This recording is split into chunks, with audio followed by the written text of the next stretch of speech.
Here's something most people don't realize until it's too late. If you retire with over $1 million, there's a very good chance you'll die with more than you started with. It's not because you outperform the market or have the perfect tax plan, it's because spending that money feels harder than saving ever did. And most of the financial world does not want you to know this. I'm guessing you've run your numbers and looked at the math of what you think you can spend, and you think it'll work. But when it's time to book the trip you always dreamed of or help the kids, you still hesitate because it feels painful. In this video, I'll show you why retirees with a seven-figure nest egg end up with more wealth than they started with, what's actually causing that spending hesitation, and walk you through 3 easy ways to start using your savings with more clarity and confidence. Because this next phase of life isn't just about preserving what you've built, it's about finally enjoying the years of savings and delayed gratification. See, most retirement plans prioritize safety, but what if that very safety is costing you more than you think? A couple I worked with recently saved over $4 million. When they came to see us for the past year or so, they were consistently spending about $15,000 a month gross. Their financial situation was solid, but they wanted to know if they could do more. Now, after optimizing their plan, things like tax strategy and income timing, we showed them that they could comfortably increase spending by $4,000 a month. That's over $48,000 per year. And this phenomenon is all too common. See, according to a 2016 study in the Journal of Financial Planning, the wealthiest retirees consistently leave between $27,000 to $50,000 per year of safe, reliable lifestyle spending on the table each year. Not because they have to, but because spending feels uncertain and there is no clear plan. That adds up to around $820 to $1.5 million in missed experiences over a 30-year retirement. And this isn't theoretical. I mean, the study used real data, real retirees, and real behavior. In fact, if you want to read for yourself, I'm going to drop the research paper in the description below so you can see for yourself. Going back to our couple, their optimized spending plan allowed them to afford more overseas travel and give more generous gifts and still have a financial cushion. They didn't want to become another statistic of dying with more wealth than they started. Now, you may have heard of the retirement spending smile, but few actually understand how it plays out or how it shapes real-world planning. See, most retirement plans leave you spending less than you could because of the actual analysis completed. Most projections assume a starting spending level in year 1, then adjust for inflation every year after that. It's not that the math is wrong, but it doesn't always mesh with reality. Because in the early years of retirement, spending often goes up.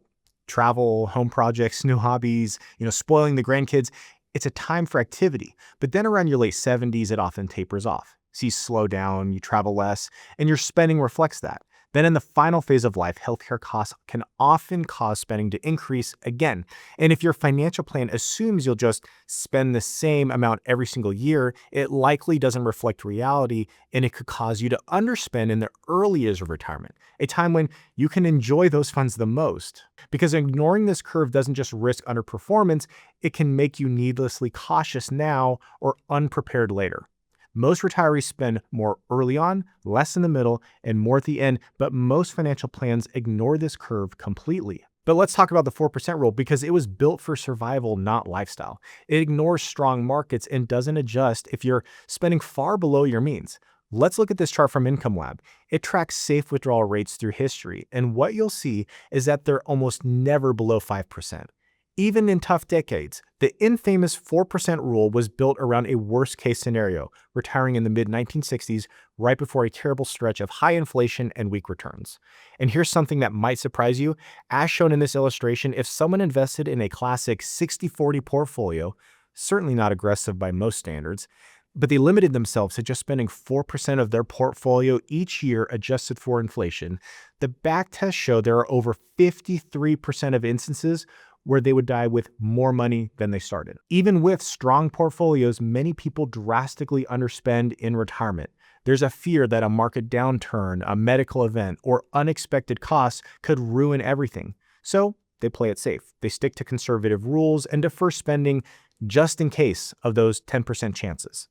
So what about those 10% chances? What about sequence of return risk or retiring into a worst case market? And that's something I'll be getting to in just a moment. But the bottom line is the 4% rule was designed to prevent disaster, but in most scenarios, it creates chronic underspending and growing portfolios you don't actually use. See, that same 2016 study also looked at retirees who set aside 40% of their assets for emergencies, long-term care, or legacy. And you'd think that setting aside that much for future expenses would bring their actual spending closer to target.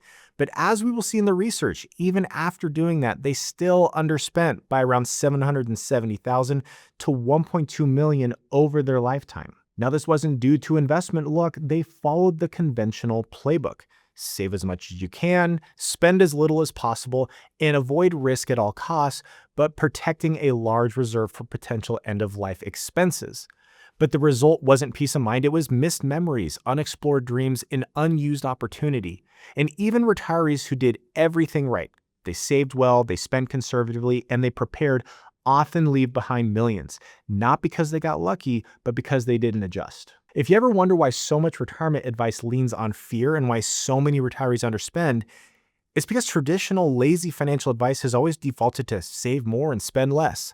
And on paper, it looks safe and it sounds prudent, but it also means your portfolio will likely continue to get larger and larger over retirement. But what rarely gets discussed is the emotional cost, the missed years, the missed memories, and the regret of always playing it safe. You've likely never been challenged to spend more or give more when you can, and I'd argue you should be challenged. You won't be dragging behind your portfolio in your hearse. Yet there are still some people who will still leave a large balance behind because of a fear that lives in the back of everyone's mind. What if something bad happens later in life? Healthcare, long-term care, living longer than expected. These are all real concerns, and they're the exact reasons people underspend. But what if you tackled those fears head on? When you earmark a specific reserve for late life expense, say 250 to 500,000, depending on your situation, you create a psychological firewall. You've already handled the uncertainty, which means you can finally stop letting fear determine your spending. And this is important. This isn't about ignoring risk. It's about compartmentalizing it. You're saying, yes, I know healthcare costs are rising. Yes, I might need assisted living. And that's why I've set aside a pool of money, so I don't have to worry about it every single time I spend. People who take this approach consistently say the same thing. They feel lighter, more present, and more willing to enjoy life now and don't feel the guilt of increasing their spending today. Because it's not about pretending bad things won't happen.